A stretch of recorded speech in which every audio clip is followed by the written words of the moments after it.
Hello everyone, welcome to my channel. Friends, before going into the details of the war, don't forget to like the video, subscribe to my channel and turn on the notification bell. Please support by subscribing and turning on the notification bell. We are a strong community. Occupiers brainwash Ukrainian children in Melitopol. The Russian occupiers are militarizing children in the city of Melitopol, Zaporizhia Oblast, as reported by its mayor, Ivan Fedorov.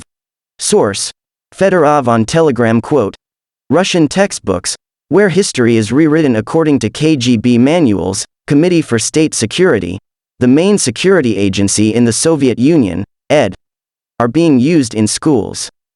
They are planning to start giving basic military training to high school students, preparing them for possible participation in volunteer units. Based a fake university, they are forming units of the Youth Army, an organization that is supervised by the Russian Defense Ministry and prepares future cannon fodder for the occupiers' army and security service employees. Details: Fedorov reiterated that spreading war propaganda is a crime.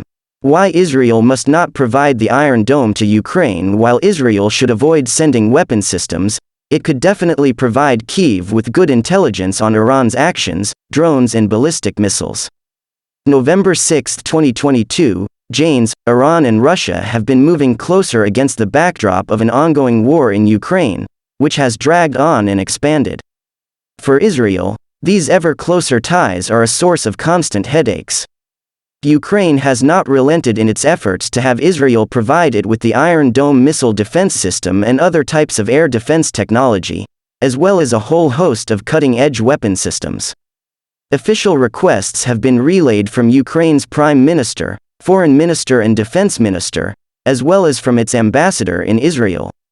Israeli officials have rebuffed these efforts, prompting Ukraine to lash out at Israel. Their strong rebuke has received support from various elements both within and outside Israel who have failed to see the big picture. Iran has been providing Russia with weapon systems, mainly kamikaze drones, and there is talk that it might also send sophisticated ballistic missiles. But that is only part of the problem. Iran has also been guiding Russia on how to circumvent Western sanctions and how to game the international banking system. The United States is duty-bound to help Ukraine and defeat the brutal invasion of Russian President Vladimir Putin. Israel must do its utmost to lend a hand. But Jerusalem must not send Iron Dome or other weapon systems to Ukraine, and should not be expected to do so.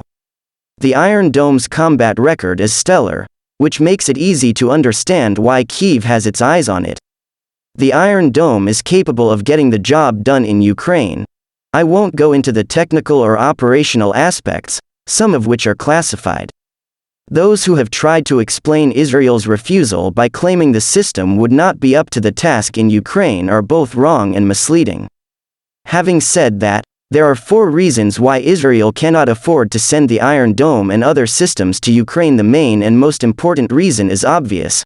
It is almost certain that any system provided to Ukraine will ultimately fall into the hands of the Russians and subsequently, of the Iranians, even if the Ukrainian forces limit their deployment to the Kyiv area, as they have claimed they would in some cases. This would result in a potentially greater destructive potential for Hezbollah, Hamas and Palestinian Islamic Jihad when they target Israel in future wars. One cannot expect Israel to compromise its core and secret self-defense capabilities.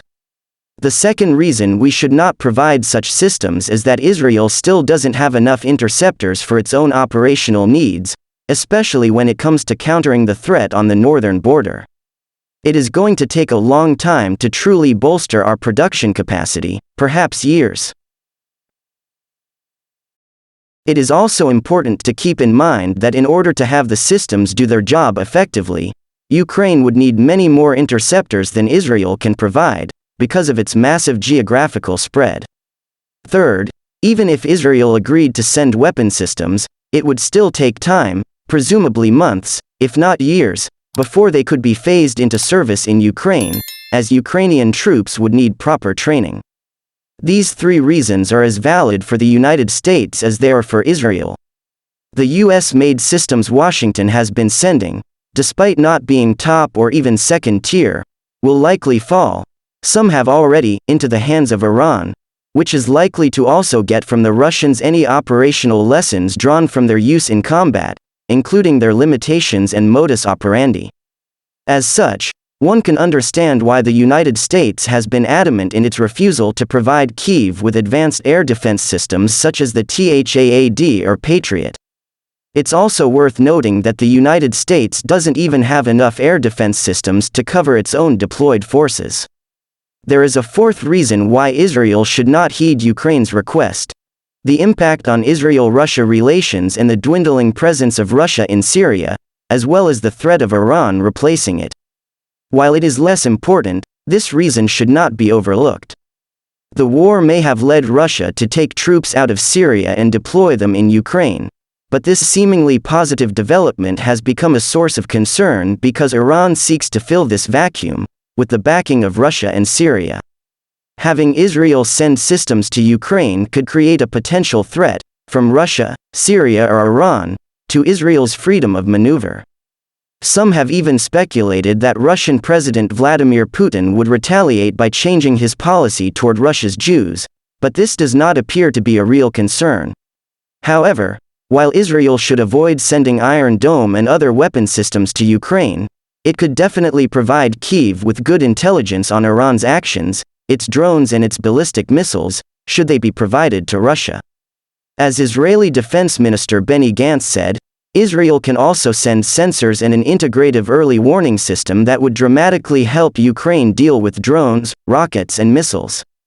Israel must also continue and even increase its humanitarian aid to Ukraine and its citizens. Those who have been critical of Israel for not sending the Iron Dome or other sophisticated systems to Ukraine should take a look in the mirror and ask why they have not held the United States to the same standard. They can demand that the United States send Ukraine advanced air defense systems such as the Patriot or the Predator drones. I hold the view that the United States, like Israel, has done the right thing by withholding such systems, for the above-mentioned reasons. Washington has opted instead to send less sophisticated systems, which might also fall into the Iranian hands. These systems are of greater availability and there is a shorter period necessary to phase them into service.